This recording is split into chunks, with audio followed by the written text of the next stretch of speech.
अस्सलाम वालेकुम। Programme night addition में हम आपको खुशामदीद कहते हैं। नाजरीन, पुराने क्रिमिनल कानून का वक्त अगर हम कहें कि पुराना हो गया तो ये गलत नहीं होगा। अब है यकीनन कानून सख्त करने का ज़माना।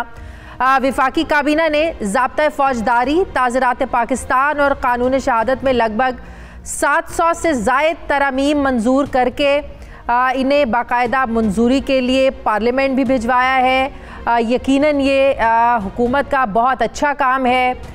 वज़ारत कानून बड़े ज़बरदस्त तरीके से इस चीज़ पर काम कर रही है।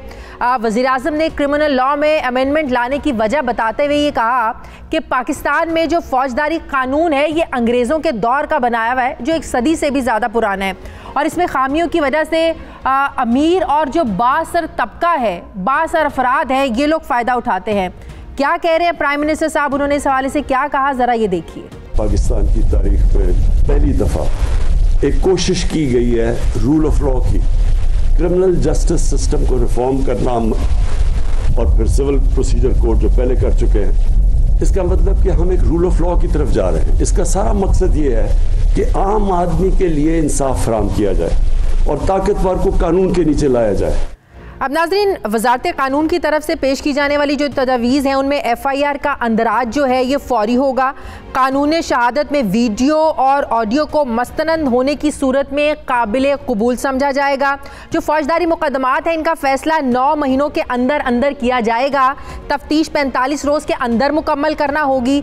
दरख्वास्त ज़मानत या बरियत को ज़ेर इल्तवा नहीं रखा जा सकेगा। अदालत 3 दिन से ज़्यादा के लिए केस को मुलतवी नहीं करेगी जब तक कि गैर मामूली रीज़न्स ना हो, गैर मामूली वजूहात ना हो। गैर संजीदा मुकदमेबाजी पर सेशन कोर्ट 10 लाख रुपए तक जुर्माना कर सकेगी। ख़वातीन की जासूसी, उन्हें हिरास करना, कारोकारी जैसे केसेस में जज साहिबान जो हैं हाई कोर्ट को माहाना रिपोर्ट भिजवाने के पाबंद होंगे।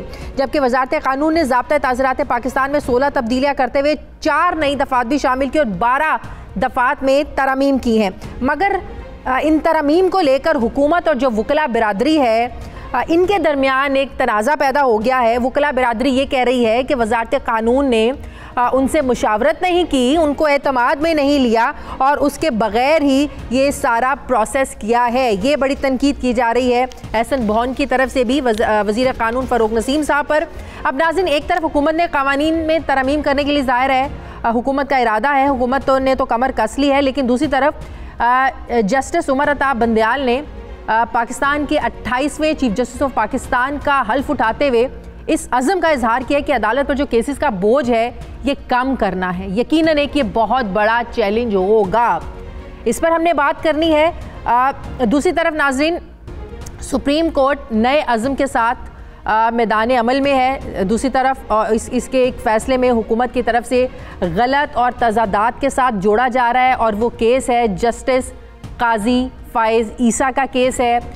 चंद रोज़ पहले इस पर तफसीली फ़ैसला आया जिसको वज़ारत कानून की तरफ से इसको कॉन्ट्रडिक्टरी कहा जा रहा है। क्या वजह है, क्यों हुकूमत इस फ़ैसले से राज़ी नहीं है, क्या इख्तलाफात हैं, इन्हीं सारे इशूज़ पर मुझे बात करनी है। मुझे वफाकी वज़ीर कानून बैरिस्टर फ़ारूक नसीम साहब मुझे ज्वाइन कर रहे हैं। अस्सलाम वालेकुम, बहुत बहुत शुक्रिया डॉक्टर साहब आपका वक्त देने के लिए। सबसे पहले तो मैं जानना आपसे ये चाहती हूँ कि जो जस्टिस काजी फ़ाइज़ ईसा का डिटेल जजमेंट आई है, इसको आप कह रहे हैं कि कॉन्ट्रडिक्टरी है। अगर मैं आपसे पूछ पाऊँ किन वजूहात की बिना पर आप कह रहे हैं कि इस फैसले में तज़ाद हैं, क्या रीज़न्स हैं, क्यों आपको इससे इख्तलाफात है, तो क्या जवाब है इसका? वालेकुम सलाम और थैंक यू वेरी मच। इससे पहले कि मैं आपके सवाल का जवाब दूं, देखिए किसी इंडिविजुअल जज पे कोई तनकीद नहीं है, लेकिन एक दफ़ा जब कोई जजमेंट रिलीज़ हो जाता है, दे दिया जाता है, तो वो एक पब्लिक प्रॉपर्टी है और पब्लिक जो है उस पर विद इन बाउंड्स और विद इन सर्टन पैरामीटर्स उस पर एक तारीफ़ या क्रिटिसिज्म कर सकती है और उस पर कोई प्रॉब्लम नहीं है। लेकिन ये मैं सबसे गुजारिश करूँगा अवामुन्नास से कि किसी इंडिविजुअल जज की बिल्कुल तज़ीक नहीं करनी, क्योंकि देखें हमारे इंस्टीट्यूशंस हैं, ये हमारे जजेस हैं, चाहे कोई भी हो, जब हर तरह से ताज़ीम का जो रास्ता है उसको हमें तर्क नहीं करना। देखिए अब जो बात है, क्योंकि अब ये जजमेंट पब्लिक डोमेन में है, and with the highest respect, मैं सबसे पहले अपनी रिस्पेक्ट तमाम उन जजेस को शो करना चाहता हूँ जो कि जिन्होंने हमारे फेवर में फ़ैसला पहले भी दिया या हमारे अगेंस्ट दिया। वो तमाम जजेस जिनका लॉन्ग ऑर्डर आ चुका है, वो तमाम जजेस जिनका लॉन्ग ऑर्डर आने वाला है, तो सब के लिए बेपनाह ताज़ीम है और बिल्कुल किसी किस्म की कोई इंडिविजुअल जज के लिए कोई क्रिटिसिज्म नहीं है। इस जजमेंट में इस तरह की बात यह है कि कोई एहतसाब से बालातर नहीं है। अच्छा, ये तो आपने कह दिया कि कोई एहतसाब से बालातर नहीं है, but with the highest respect at my command, फिर ये कहना कि जजों की जो बीवी बच्चे हैं उनसे कोई पूछगछ नहीं की जा सकती। तो मेरे हिसाब से मुझे तो इसमें इनहेरेंट कॉन्ट्रडिक्शन लगा।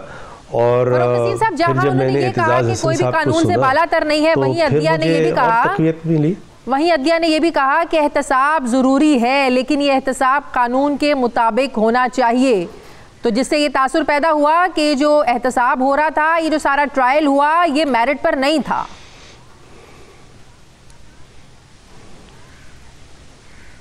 विद ड्यू रिस्पेक्ट, आप इसको इस तरह देखें कि जो इनिशियली 7 जजेस थे उन्होंने तो फेवर में फ़ैसला दिया, जो 3 जजेस थे उन्होंने डिसेंट किया, और फिर जब ये रिव्यू में ये 6-4 उलट गया, यानी जो 7 की मेजॉरिटी थी वो 4 की माइनॉरिटी हो गई, और जो 3 की जो माइनॉरिटी थी वो 6 की मेजॉरिटी हो गई। तो ये ऐसा नहीं है कि ये बिल्कुल कोई आसान केस था। देखिए केस क्या है, केस इस तरह का है कि एडमिटेडली, और ये एडमिट कर चुके हैं जज साहब, कि उनकी बेगम साहिबा के नाम इंग्लैंड में प्रॉपर्टीज़ हैं, थी और हैं। ये भी चीज़ रिकॉर्ड पे आ चुकी है, और ये भी चीज़ एडमिटेड है कि बेगम साहिबा ने अपना जो टैक्स रिटर्न फाइल किया उसके अंदर इसको डिक्लेयर नहीं किया, और जो FBI का असेसमेंट ऑर्डर है उसमें भी ये बात आ चुकी है, जिसमें ये बात लिख दी गई है कि बेगम साहिबा जो हैं वो मनी ट्रेल या एक्सप्लेनेशन नहीं दे सकें कि ये जो प्रॉपर्टीज़ थी किस इनकम से बनाई गई, डिक्लेयर नहीं हुई, और मतलब इनका सोर्स क्या था। तो अगर लेकिन वो ऐसी तो कोई बात में हम सुनते भी रहे कि वो बताती भी रही कि मैं एक अमीर ख़ानदान से हूँ, मैं एक स्कूल में टीचर थी, मुझे विरासत में बहुत कुछ मिला, ये चीज़ें उन्होंने बताने की कोशिश तो की, लेकिन आप बताएं कि ये प्रूफ नहीं हो सका क्या?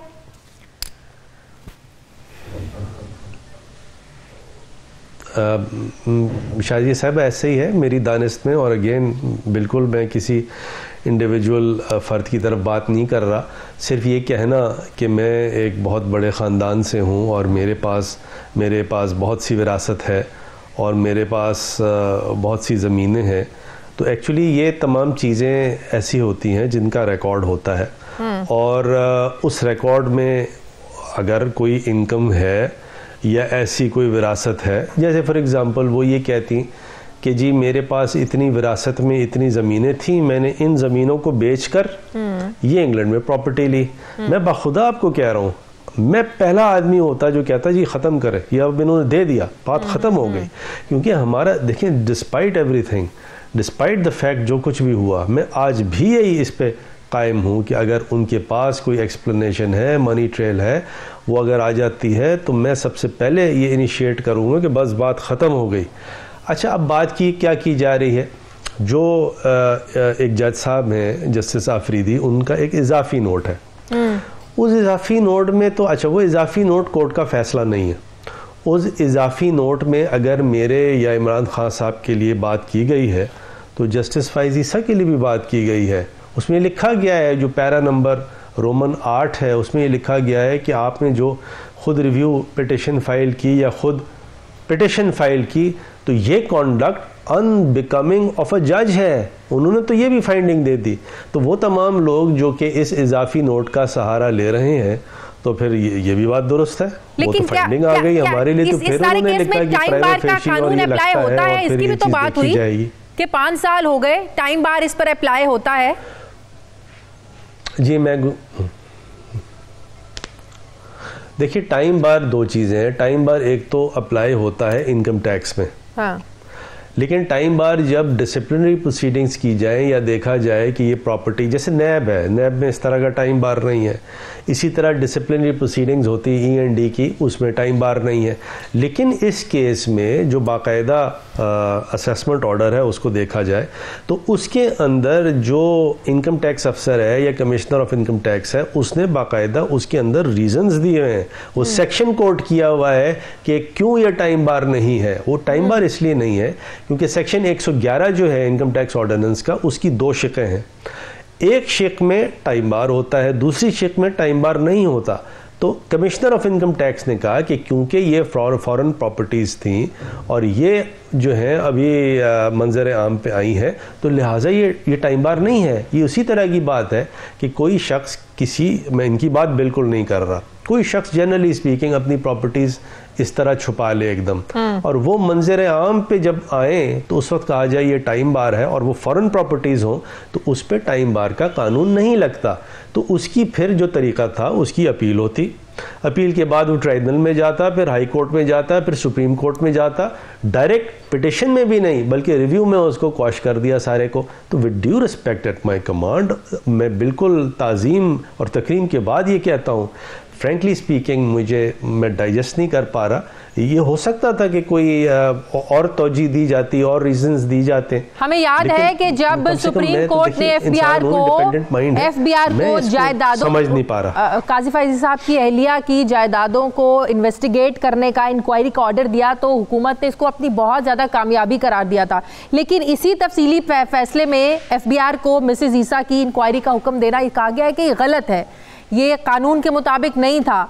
तो क्या समझा जाए, अब हुकूमत के पास अगली ऑप्शन क्या है? लीगली इसको परसू करेंगे या समझे ये मामला खत्म हो गया? डॉक्टर साहब,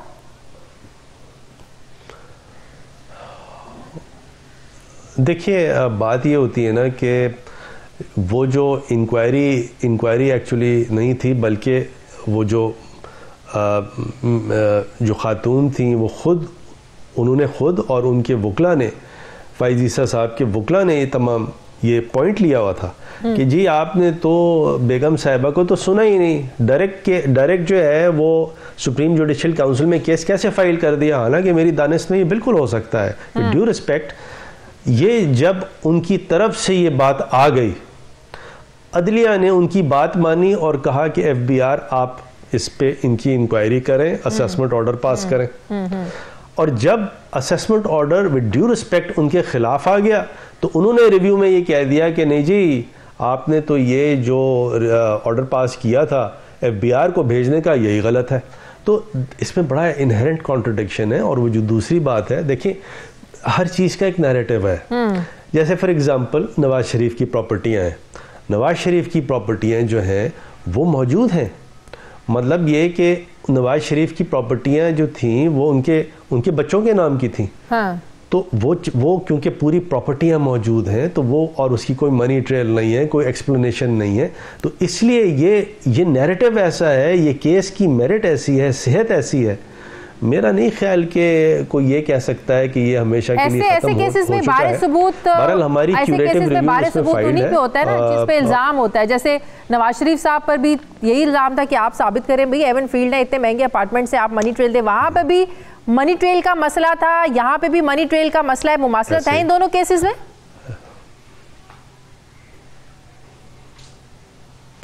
मेरे ख्याल में तो काफ़ी मुमासलत है। और बहरहाल जो आपका सवाल है इसमें क्यूरेटिव रिव्यू है, अब देखें आगे क्या होता है, किस तरफ गवर्नमेंट इसको परसू करती है, नहीं करती है, क्या इस सिचुएशन है, इसका फैसला मेरे ख्याल में क़ब्ल अज़ वक्त है, तो हमें थोड़ा सा इंतज़ार करना पड़ेगा। लेकिन डॉक्टर साहब एक और चीज़, ऐसे फैसलों के बाद क्या तासुर जाता है? अगर मैं इसी के बारे में आपसे पूछूं कि इसके कॉन्सिक्वेंसेस क्या होंगे, क्या ये सवाल पैदा होंगे कि क्या कानून सबके लिए बराबर है? क्योंकि जब शॉर्ट ऑर्डर आया था तो ये सवालात उठना शुरू हो गए थे कि क्या जजेस उनके ख़ानदानों, अहले खाना के बारे में कोई क्वेश्चन नहीं कर सकता? क्या इस डिटेल जजमेंट के बाद यही तासुर गया है?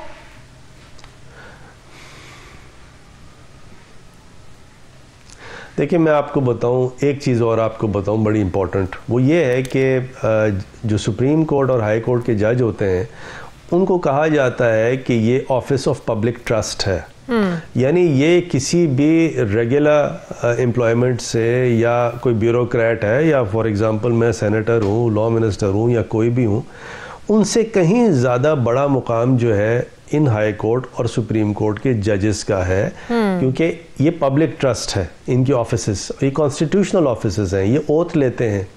तो यही बहस हुई और यही मेरा आर्ग्यूमेंट था कि इस्लामी ममालिक में जहाँ हज़रत उमर फ़ारूक रज़ी अल्लाह ताला अन्हु की एग्ज़ाम्पल है कि उनके जो बेटे थे उनके पास जो एक्स्ट्रा समझिए चीज़ थी, चादर थी या कपड़ा था, उन्होंने अपने जब वालिद को दिया तो किसी वहाँ कॉमन मैन ने सवाल उठा दिया, तो ना सिर्फ हज़रत उमर फ़ारूक रज़ी अल्लाह ताला ने अपनी एक्सप्लेनेशन दिया, अपने बेटे का भी एक्सप्लेनेशन दिया। तो हमारे यहाँ, मैं तो खैर कुछ भी नहीं, हमारे यहाँ कोई भी जज ये क्लेम कर ही नहीं सकता कि हज़रत उमर फ़ारूक रज़ी अल्लाह ताला अन्हु से ज़्यादा उनका मुकाम है, नाउज़ुबिल्लाह। सेकेंडली हज़रत अली रज़ी अल्लाह ताला अन्हु, उनकी आप एग्ज़ाम्पल देखिए कि वो बाकायदा काजी के सामने अपीयर हुए और फैसला यहूदी के फेवर में कर दिया गया और उन्होंने उसको एक्सेप्ट किया। देखें ये इस्लामी माशरा है। तो यहाँ पे यही मेरा आर्ग्यूमेंट था कि ये पब्लिक ट्रस्ट नहीं है, पाकिस्तान में इस्लामी ममालिक में ये डिवाइन ट्रस्ट है। तो ये तो हाई कोर्ट के जो सुप्रीम कोर्ट के जजेस हैं उनकी इतनी ताज़ीम और तकरीम है कि उनका स्टेटस इतना बड़ा है तो उनकी अकाउंटेबिलिटी भी ज़्यादा है। तो लिहाजा ये कहना कि कोई कानून ऐसा नहीं है, मतलब कि जितने बड़े ओहदे पर आप हैं उतनी बड़ी जिम्मेदारी के साथ साथ आपको इतना बड़ा दिल होना चाहिए कि बड़े एहतसाब के लिए भी तैयार रहना चाहिए। जनाब ये सुप्रीम, जो आपने शाजिया साहिबा फरमाया है, ये सुप्रीम कोर्ट के कम से कम 2-3 फैसले हैं, उसमें ये लिखा हुआ है the higher the status the higher is the duty and accountability. Yes, ये है, ठीक, आपने खुद कह दिया। सही। तो इसलिए मुझे और ये अवाम का भी एक समझिए कि एक बस चले, जो बात आपने कर दी मैंने सवाल का जवाब दे दिया। थोड़ा सा आगे बढ़ते हैं। बड़ा ज़बरदस्त आप लोग काम कर रहे हैं जो फौजदारी निज़ाम कानून में इस्लाहात लाने का। ज़ाहिर है हमने जो अपनी होश में इस अदलिया का निज़ाम देखा है बहुत ही स्लो है। बहुत से ऐसे केसेस के फ़ैसले आते हैं कि लोग दुनिया से चले जाते हैं, बाद में लोगों की जो है ना वो केसेस के फ़ैसले आ रहे होते हैं। लेकिन अभी जो आप लोग ये काम कर रहे हैं, वकला बिरादरी आप लोगों से खुश क्यों नहीं है? वो कहते हैं कि आपने ये जितने भी तरमीम, ये जो आप लोगों ने ड्राफ्ट बनाए, जो भी तजावीज़ आप लोग लेकर आए, तरमीम के पर काम किया, आपने किसी को एतमाद में नहीं लिया, आपने मुशावरत में नहीं किसी को शामिल किया।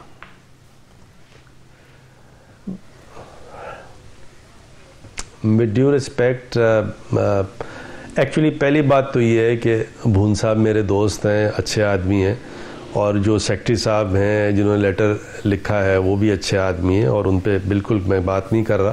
दरअसल बात ये है कि ये जो सुप्रीम कोर्ट बार एसोसिएशन है या पाकिस्तान बार काउंसिल है या दूसरे जो वकला की तंजीमें हैं, यहाँ सियासत काफ़ी है। ऐसा मुमकिन है कि कोई ऐसा शख्स हो या ऐसे अशख़ास हों जो चाहते हों कि फ़रूक नसीम साहब उनका कोई काम ऐसा ना हो जिससे उनकी वाह वाह हो, तो उन्होंने बून साहब से कह दिया हो कि ज़रा सा आप इस पे कोई एडवर्स कमेंट कर दें।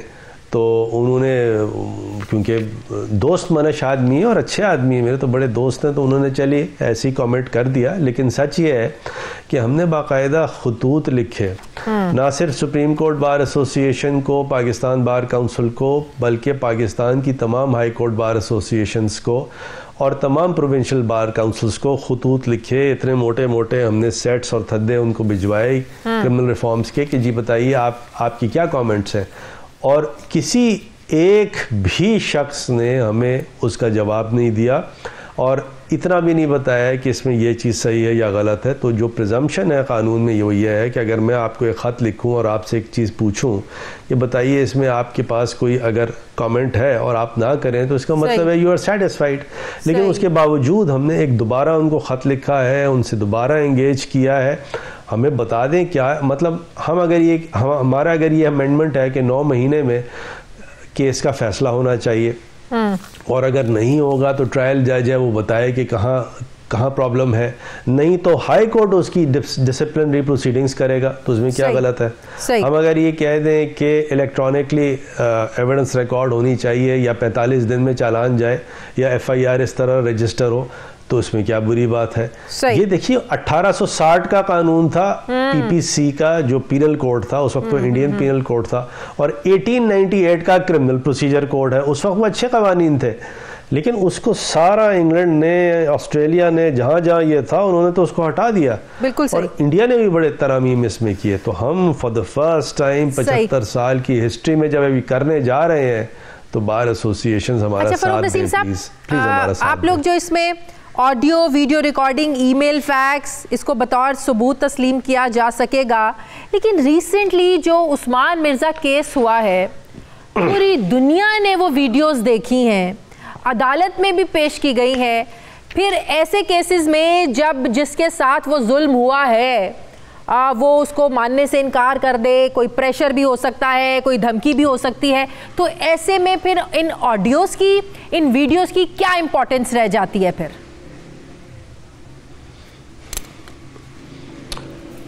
बड़ी इंपॉर्टेंस होगी। अब मैं किसी पेंडिंग केस पे कमेंट नहीं करना चाह रहा, लेकिन जनरली स्पीकिंग आपको बताऊं कि हमारा जो प्रपोज़ल है वो ये है कि कोई भी ऑडियो वीडियो रिकॉर्डिंग है और अगर उसकी ऑथेंटिसिटी डाउट में नहीं है, अब फोरेंसिक्स का हमने बड़ा इंपॉर्टेंट कानून यहाँ बनाया है, बड़े टॉप लेवल के फोरेंसिक्स फैसिलिटीज़ और गैजेटरी हम इंट्रोड्यूस करने जा रहे हैं। तो अगर फोरेंसिक्स ये तय कर दें कि जनाब ये एक वीडियो जाली नहीं है, टैम्पर्ड नहीं है, तो फिर अदालत को उसको एडमिसिबल करना पड़ेगा। उसको ये नहीं देखना पड़ेगा अदालत को कि जो मेकर ऑफ द वीडियो है, बनाने वाला, वो भी आए। हिट एंड रन में तो यही हुआ था, क्योंकि मेकर ऑफ द वीडियो जो था, क्योंकि वो नहीं आया था, तो इसलिए अक्विट कर दिया उसको। तो हमने ये कहा है कि मेकर ऑफ द वीडियो के आने की ज़रूरत नहीं है। अगर वीडियो मंजर आम पे आ जाए और उसकी ऑथेंटिसिटी डाउट में नहीं है, तो बात ख़त्म हो जाती है, नहीं तो वो एडमिसिबल है। तो ये बहुत बड़ा, आप समझिए, देखिए दुनिया जहाँ में जो ये फोरेंसिक्स का इस्तेमाल किया गया है, उस वजह से क्राइम कम है, इस वजह से क्राइम कंट्रोल में है। हमारे यहाँ इसको अपोज प्लीज़ कोई नहीं करे, ये आपके लिए बन रहा है ताकि कोई क्राइम नहीं हो। बिल्कुल सही। बहुत बहुत शुक्रिया वफाकी वज़ीर कानून मिस्टर डॉक्टर फ़रूक नसीम साहब मेरे साथ है। Thank you very much. नाज़रीन, मुझे प्रोग्राम में एक ब्रेक लेनी है, वापस आते हैं छोटे से वक्फे के बाद।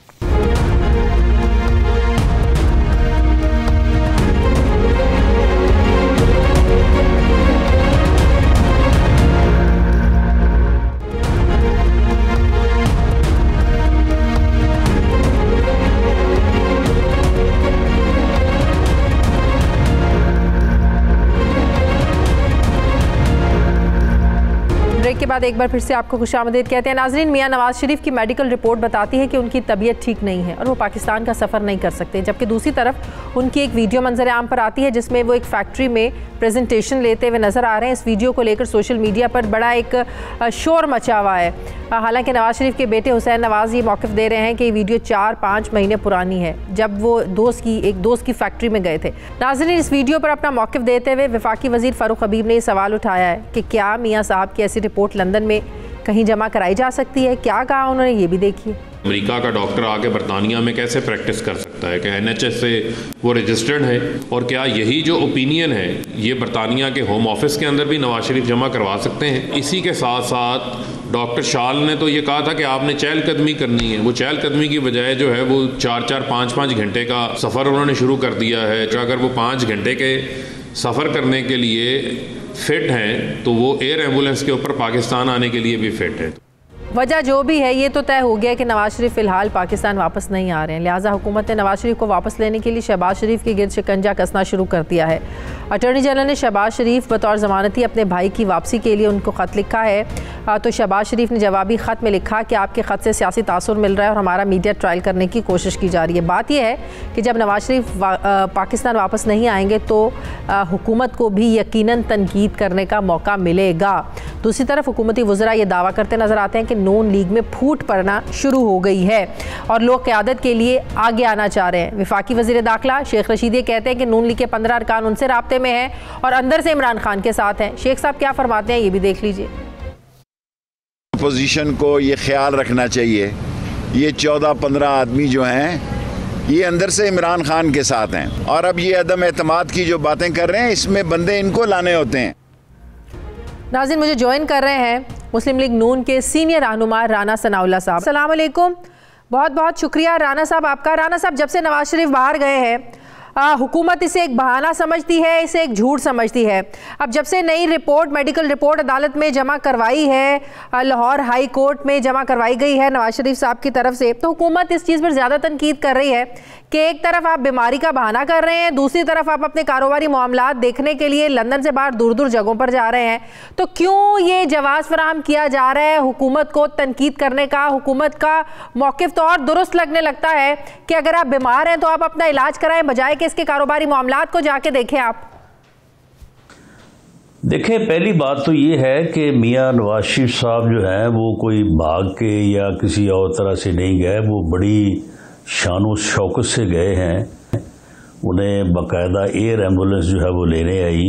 उससे पहले गवर्नमेंट का काबीना का इजलास हुआ और पूरी काबीना ने जो है वो अपने अंगूठे लगा के उन्हें इजाज़त दी, बल्कि दूसरे लफ्ज़ों में उन्हें रिक्वेस्ट की कि हजूर आपका यहाँ पे इलाज मुमकिन नहीं है, डॉक्टर्स की ये रिपोर्ट है तो आप बाहर तशरीफ़ ले जाएं और जाके अपना इलाज करवाएं।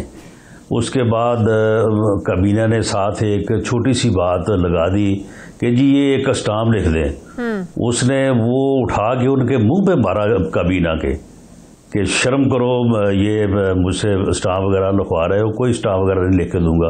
तो फिर वो पख जो लगाई थी वो भी हट गई। तो वो बड़ी शान व शौकत से बड़े बाइज्जत तरीके से जो है वो यहाँ से गए हैं अपना इलाज करवाने के लिए।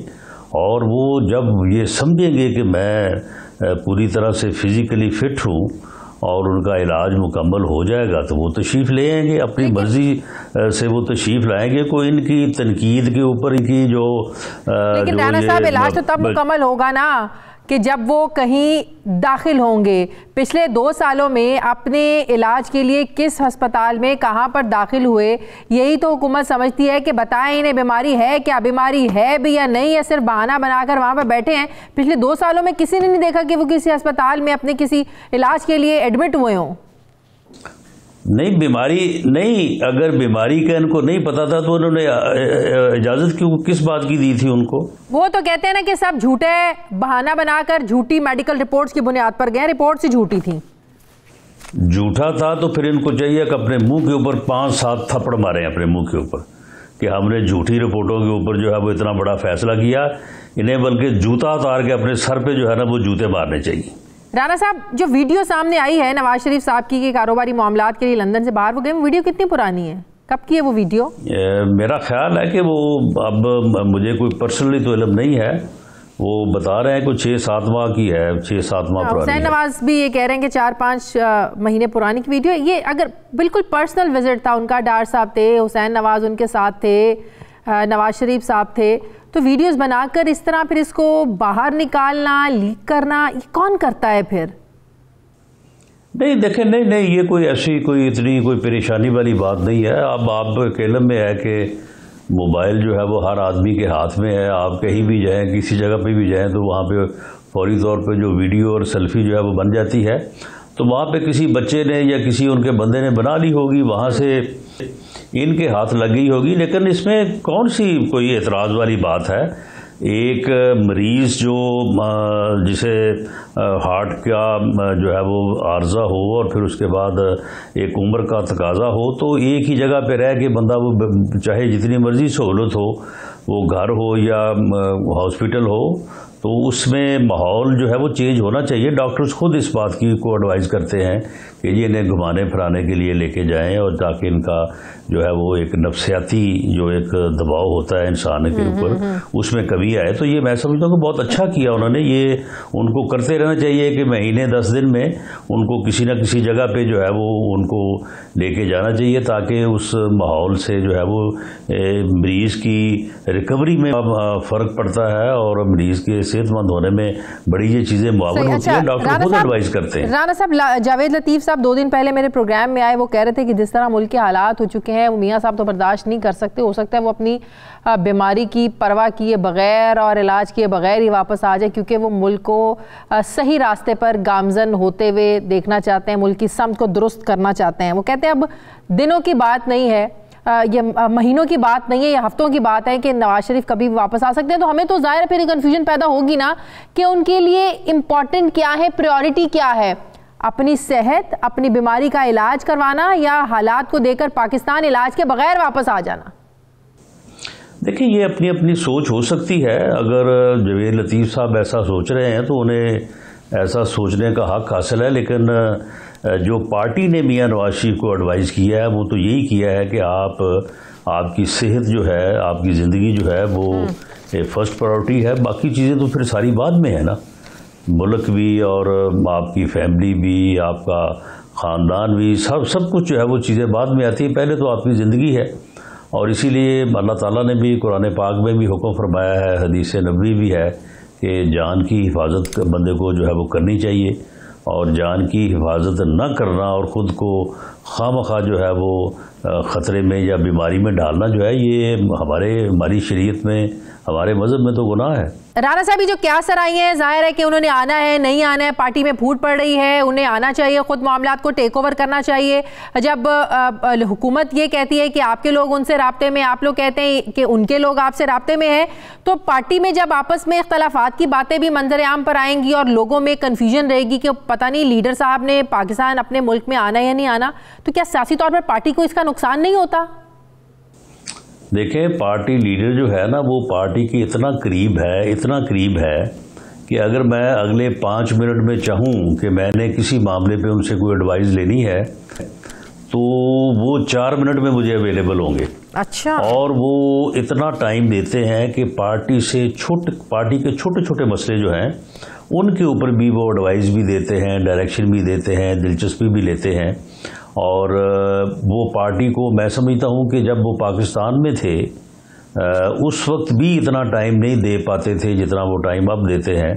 और जेल में तो खैर मतलब क्या पार्टी को टाइम दे रहे हैं, लंदन में बैठकर सियासी मामलात खूब अच्छे तरीके से निभा रहे हैं, आप लोग मीटिंग्स चेयर कर रहे हैं? जी बिल्कुल, वो देख रहे हैं और मुल्क के हालात को भी जो है वो देख रहे हैं, और इसमें जो पार्टी का किरदार है उसको भी जो है वो देख रहे हैं। तो जितना उनके पास टाइम मिलता है, क्योंकि वहाँ पे अपनी सेहत का ख्याल रखने के अलावा और उन्हें कोई मसरूफियत नहीं है, तो जितना टाइम उनको मिल जाता है तो इसलिए वो पार्टी में पूरी तरह से पार्टी को अवेलेबल है। और इसका एक और मतलब है ना कि अल्लाह का शुक्र है उन्हें कोई ऐसी बीमारी नहीं है, वो बिल्कुल ठीक हैं कि पार्टी मामलात को देख भी रहे हैं, वहाँ बैठ के चला भी रहे हैं, मीटिंग्स भी चेयर कर रहे हैं। शुक्र है उन्हें कोई ऐसी फिर बीमारी नहीं है कि वो बिल्कुल ही उठ नहीं सकते और पार्टी मामलात की तरफ ध्यान नहीं है उनका। नहीं, अल्लाह के देखे ना, अल्लाह के फजल से वो यानी जहनी तौर पे पूरी तरह से सेहतमंद है।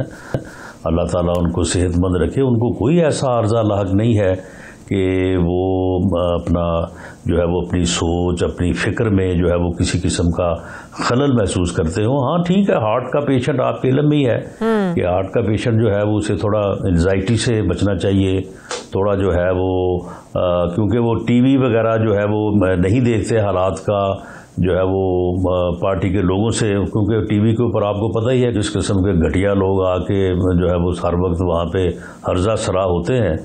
तो इन चीज़ों से उनको डॉक्टर ने कहा है कि आप थोड़ा दूर रहें, तो उनसे वो दूर रहते हैं। बाकी जो पॉजिटिव एक्टिविटीज़ हैं उनके ऊपर तो उनको पूरी तरह से जो है वो पूरा अमल दखल है। टीवी चैनल्स पे तो तमाम पार्टीज़ के लोग आते हैं, पता नहीं आपका किसकी तरफ इशारा है राना साहब। राना साहब, शेख साहब का ये दावा कि आपकी तरफ से 25 लोग उनसे राब्ते में हैं, फिर शायद खाकान अब्बासी का ये कहना है कि उनके हुकूमत के 22 लोग राब्ते में हैं, इनमें कोई सच्चाई भी है या सिर्फ एक दूसरे को टफ टाइम देने के लिए या पार्टीज़ में कन्फ्यूजन फैलाने के लिए दोनों तरफ से ये बातें हो रही हैं?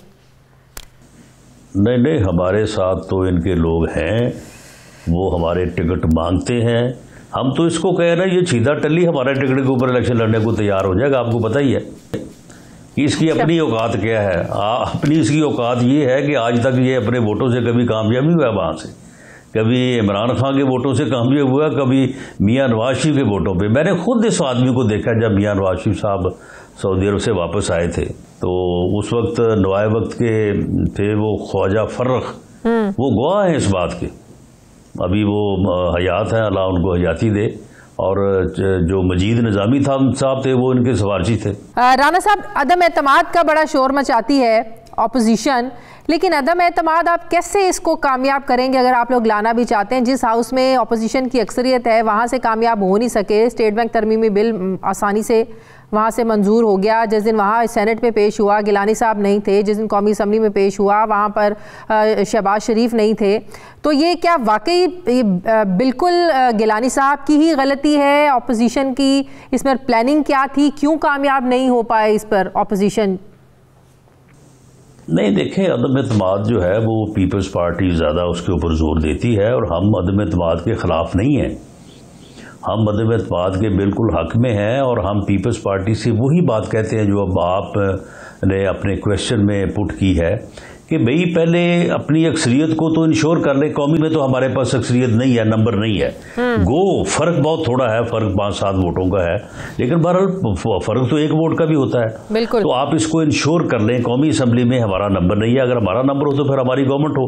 जहां तक सेनेट है तो सेनेट में 1-2 नंबरों का फर्क है। ये जो हमें अक्सरियत की बात की जा रही है वो वही बात है। लेकिन शाहिद खान अब्बासी साहब जब ये कहते हैं कि लोगों का 22-25 लोग राब्ते में, फिर नंबर्स तो पूरे हो जाने चाहिए, फिर आप लोग ये भी कहते हैं कि इत्तेहादी भी राब्ते में है। सुन ले, राब्ते में है। शाहिद खान अब्बासी साहब बिल्कुल दुरुस्त कह रहे हैं, उनका भी राब्ता है, मेरा राब्ता है, वो उनका तल्लुक सबका पंजाब से ही है ज़्यादातर, सिर्फ कराची से एक आदमी है या KPK से एक आदमी है, 1 या 2, बाकी सारे पंजाब से है, मेरा उनसे राब्ता है। लेकिन मामला है कि ये वो टिकट मांग रहे हैं, वो कहते हैं जी हमारे साथ पक्की बात करें बैठ के, आप हमें टिकट देंगे। तो फिर इतना आसान तो नहीं है टिकट देना। वो हमारे जो लोग वहाँ पे बैठे हैं, हम उनको वहाँ के समुद्र में फेंक दें जाके, उनका क्या करें हम? तो हमारे लिए ये बड़ी मुश्किलात हैं। हम इस तरह से किसी बंदे के साथ हम गलत वादा करना नहीं चाहते। सही। जिसके साथ वादा करेंगे इंशाल्लाह उसको पूरा करेंगे।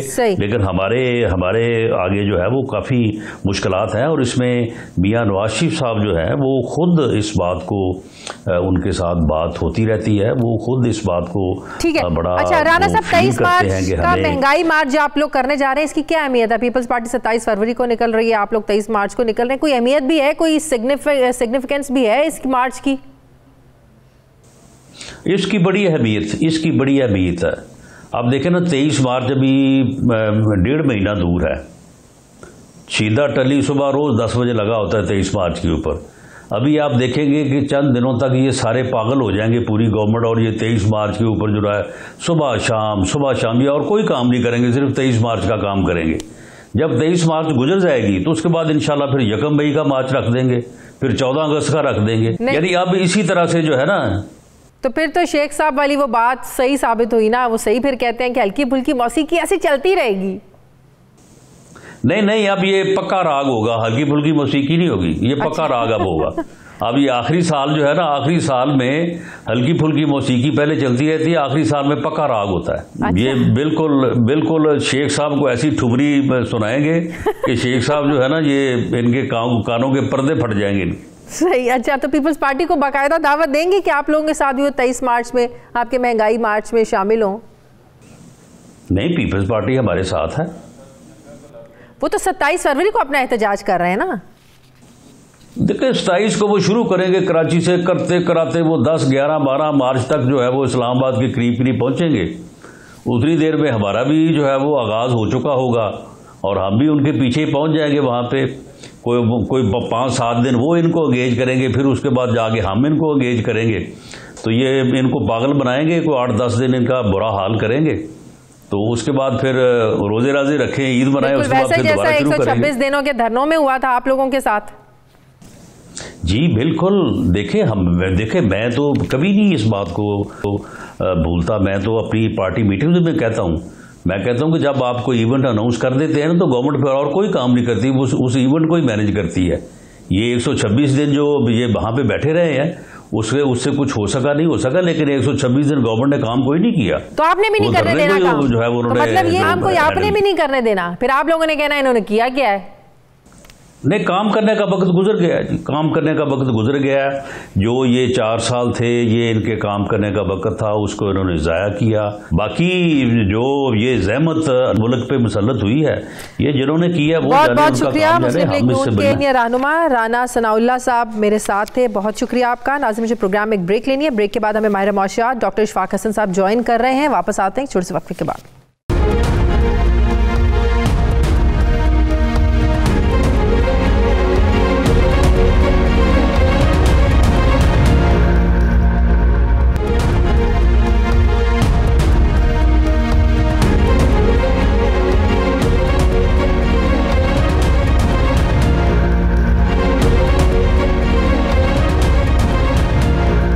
ब्रेक के बाद एक बार फिर से आपको खुशामदीद कहते हैं। नाज़रीन, स्टेट बैंक को खुद मुख्तारी देने, 350 अरब रुपए के टैक्सेस लगाने और सब्सिडीज़ ख़त्म करने, बिजली और पेट्रोल की कीमतें बढ़ाने और फिर मिनी बजट पेश करने के बाद आखिरकार IMF ने पाकिस्तान के लिए कर्ज़ की छठी किस्त की मंजूरी दे दी है। लिहाजा पाकिस्तान को $1 अरब अब मिल जाएंगे और कर्ज़ मिलने की इस कामयाबी को वफाकी वज़ीर ख़जाना शौकत तरीन और वफाकी वज़ीर फवाद चौधरी समेत हुकूमती जो वज़रा हैं सोशल मीडिया पर बड़ी खुशियां मना रहे हैं, इसे कामयाबी करार दे रहे हैं। कर्ज की छठी किस्त मिलने पर शौकत तरीन ने कहा है कि IMF की किस्त मंजूर करना पाकिस्तान के लिए खुश आइंद है। क्या कहा वज़ीर ख़जाना ने, ज़रा देखिए। IMF ने हमारी 6 ट्रांच जो अप्रूव किया है, ये पाकिस्तान की इकॉनमी के लिए एक बहुत ही खुश आइंद चीज़ है, क्योंकि इसका मतलब है कि IMF जो हमारी जो इस वक्त इकनॉमिक स्ट्रेटजी है उससे एग्री करती है और इंशाल्लाह ये जो अप्रूवल आई है इससे हमारी इकॉनमी में एक स्टेबिलिटी आएगी। बड़ी कोशिशों के बाद, बड़ी मेहनत करने के बाद, उनकी मानने के बाद हम जो है वो $1 अरब की किस्त लेने में कामयाब हुए हैं, लेकिन इसे एक आम आदमी की ज़िंदगी पर क्या असर पड़ेगा, इसी पर मुझे बात करनी है। माहिर मौशियात डॉक्टर इशफाक हसन साहब मुझे ज्वाइन करें। अस्सलाम वालेकुम, बहुत बहुत शुक्रिया डॉक्टर साहब आपका। डॉक्टर साहब, $1 अरब तो मिल गए, हमें भी पता है, आपको भी पता है कितनी जद्दोजहद की गई, क्या क्या कुछ उनके कहने पे किया गया। इवन के हमारे जो वज़ीर ख़जाना है उनको ये कहना पड़ा कि इस बार IMF की जो सख्त शराइत हैं ये अमेरिका के दबाव की वजह से। इसका भी एक बैकग्राउंड है जिसमें अभी हमें जाने की ज़रूरत नहीं है। एक आम आदमी की ज़िंदगी पर इन $1 अरब का क्या इफेक्ट आएगा, क्या फ़र्क पड़ेगा? देखें, सबसे पहली चीज़ ये सुन लें कि समझ लें कि जब भी कोई मुल्क IMF के प्रोग्राम में जाता है तो उसमें उस मुल्क के अवाम के लिए कोई खैर नहीं होती है, कोई खैर नहीं होती है। तो ये सवाल ही गलत है कि जी इस 1 बिलियन से फ़ायदा क्या होगा। कोई फ़ायदा नहीं होगा। फ़ायदा सिर्फ ये होगा कि बकौल स्टेट बैंक के गवर्नर के रिजर्व बढ़ जाएगा $1 बिलियन। मैं तो ये समझता हूँ कि जिस तरीके से हमारे इंपोर्ट्स बढ़ रहे हैं जिस पे कोई तवज्जो नहीं है हुकूमत की, तो ये तो 2 नफलों की मार भी नहीं होगी उनके लिए। और दूसरी चीज़ ये है कि पाकिस्तान में जो एक्सचेंज रेट की मूवमेंट है इसका कोई ताल्लुक रिजर्व से नहीं है। इकोनॉमिक्स के उसूल बताते हैं कि जब आपका रिजर्व बढ़ रहा हो तो एक्सचेंज रेट कभी डिप्रिशिएट नहीं करता है।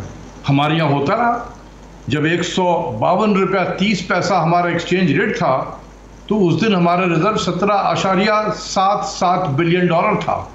मैं ये स्टेट बैंक के रिजर्व की बात कर रहा हूँ। और जब 176 पे पहुंचा तो उस वक्त रिजर्व हमारा $20 बिलियन के करीब था। कैसी इकोनॉमिक्स है भाई कि रिजर्व भी बढ़ रहा है और एक्सचेंज रेट भी डिवैल्यू हो रहा है। तो जितने भी हमने करेंसी की डिवैल्यूएशन की है वो IMF के प्रायर एक्शंस का हिस्सा था, हमने करना था, तो जो हमने किया। तो स्टेट बैंक तरमीमी बिल का मंजूर होना ये भी प्रायर एक्शंस ही थे। उधर से हमारा ये बिल मंजूर होता है सेनेट से, उधर हमें $1 अरब मिल जाता है। डॉक्टर साहब देखें कितने हमने इस $1 बिलियन की खातिर, ये पाकिस्तान की तारीख का महंगा तरीन $1 बिलियन होगा। हमने कायद के जो उसूल थे, कायद के जो फरमान थे उसका सौदा कर दिया। कायद आज़म ने 1 जुलाई 1948 को स्टेट बैंक के इफ्तिताह के मौके पर जो उनकी ओपनिंग स्पीच है और उनका जो ओपनिंग सेंटेंस है कि the establishment of State Bank of Pakistan symbolizes the economic sovereignty of the country in financial sphere. तो इकोनॉमिक सॉवरेनिटी का भी सौदा कर दिया, कायदे आज़म के फरमान को भी भुला दिया। तो आप सोचिए कि जो कौम अपने फादर ऑफ द नेशन को के फरमान को भुला दे तो कितना महंगा होगा ये $1 बिलियन। बिल्कुल सही। डॉक्टर साहब, किसानों के लिए खाद नहीं है, सनतकारों के लिए गैस नहीं है, लोगों के लिए सस्ती चीज़ें अवेलेबल नहीं है, कर्ज पे कर्ज हम लिए जा रहे हैं। अब रशिया और चाइना से भी कर्ज लेने का प्रोग्राम बना रहे हैं, IMF का हमें मिल गया है, सऊदीया से भी पिछले दिनों हमने पैसे लिए। ये पैसे जा कर रहे हैं सिर्फ कर्ज उतारने पर? नहीं, ये पैसे जो जा रहे हैं ये जो हमारे मुल्क के जो एलीट तबका है या अमीर तबका है, इनके इंपोर्ट्स को फाइनेंस कर रहा है। जिस मुल्क के जेब में पैसे ना हो वहाँ पर 8 करोड़ 10 करोड़ की गाड़ियाँ इंपोर्ट हो रही हैं, वो डॉलर हम दे रहे हैं मांग कर। जिस मुल्क के पास पैसे ना हो उस मुल्क के उम्रा के घरों में जो कुत्ते और बिल्लियाँ हैं उनके शैम्पू और उनके खाने भी हम बाहर से देते हैं, इंपोर्ट हो रहे हैं, और ये डॉलर हम मांग कर दुनिया से उनको दिए जा रहा है। इसी तरीके से बहुत सारी चीज़ें जो हैं, मैं थक गया हूँ बोल बोल करके, यार खुदा के वास्ते इस किस्म के अननेसेसरी इंपोर्ट को कम से कम 2 साल रोको। लेकिन सुनने वाला नहीं है। लेकिन ड्यूटीज बढ़ाना इसका हल नहीं है। जब टैक्सेस में इजाफा हुआ है, गाड़ियों की टैक्सेस में ड्यूटीज बढ़े है ना, ये तो बस क्या कहा जाए, ये आटे में नमक के बराबर है। मैं इससे पहले कभी आपको एग्जांपल दे दूं कि हमने कोई 524 आइटम पे 100% कैश मार्जिन लगाया। अब आप लोगों के इंटेंशन तो देखें ना कि क्या वो वाकई ये समझते हैं कि पाकिस्तान के इंपोर्ट को कर्ब करना है। मेरा नहीं ख्याल है ऐसी चीज़ है। 524 आइटम पे हमने 100% कैश मार्जिन लगाया, जिसकी कुल मालियत 524 आइटम की $1.6 बिलियन थी। और अगर अभी आप गंदम भी इंपोर्ट करेंगे जो एक बज़ाहिर लग रहा है कि बहरान पैदा होने जा रहा है, तो आपने ज़ाहिर पैसों में तो नहीं खरीदनी है ना, उसके लिए भी तो आपको डॉलर चाहिए ना, तो कैसे आपका रुपया ना गिरे और डॉलर ऊपर ना जाए? फिर मैं आपको बता रहा हूँ, रुपया गवर्नर स्टेट बैंक उस वक्त नीचे लेके जाएगा जो IMF की तरफ से इशारा होगा। अब हमारा गवर्नर जो है ये directly will be reporting to an Indian lady जो इस वक्त हमारी फर्स्ट डिप्टी मैनेजिंग डायरेक्टर है, जो हम जैसे मुल्कों को वो हैंडल करती है। वो उसको रिपोर्ट करेगा, वो कहेगी कि करना कराओ, या अपने स्टाफ के जरिए से जो पाकिस्तान को डील कर रहा है उसकी तरफ से इशारा आएगा, गवर्नर करेगा ये काम। हमारा फाइनेंस मिनिस्टर बेचारा देखता रह जाएगा। अब फाइनेंस मिनिस्टर जो है बहुत कमजोर हो गया है। सही। इसके जो एग्जांपल दे दूं, अगर फाइनेंस मिनिस्टर को कहता कि जी हमने टैक्स के रेवेन्यू हमने बढ़ाने हैं, 300 बिलियन के और एडिशनल मैं टैक्स लगाऊंगा इस बजट में, ठीक है, ताकि रेवेन्यू बढ़े, हमारा खसारा कम हो। गवर्नर ने 1.5% के करीब डिस्काउंट रेट बढ़ाना है, सिर्फ 1.5%। 300 बिलियन वहीं साफ हो जाएगा, क्योंकि 1% डिस्काउंट रेट जब बढ़ता है स्टेट बैंक का, 200 बिलियन का इंटरेस्ट पेमेंट बढ़ता है। इंटरेस्ट पेमेंट में बिल्कुल बिल्कुल। शौकत तरीन साहब को सोचना चाहिए। मुझे वाकई मतलब दुख है कि वो क्या अब कर सकेंगे एज ए फाइनेंस मिनिस्टर। उनके हाथ पैर भी बांध दिए गए। सही, बहुत बहुत शुक्रिया हमारे माशात डॉक्टर इशफाक हसन साहब। मेरे नाज़रीन, हमारे प्रोग्राम का वक्त खत्म हो गया। फीडबैक ज़रूर दीजिएगा, अपना ख्याल रखिएगा, मुझे इजाज़त दीजिए, अल्लाह हाफिज़।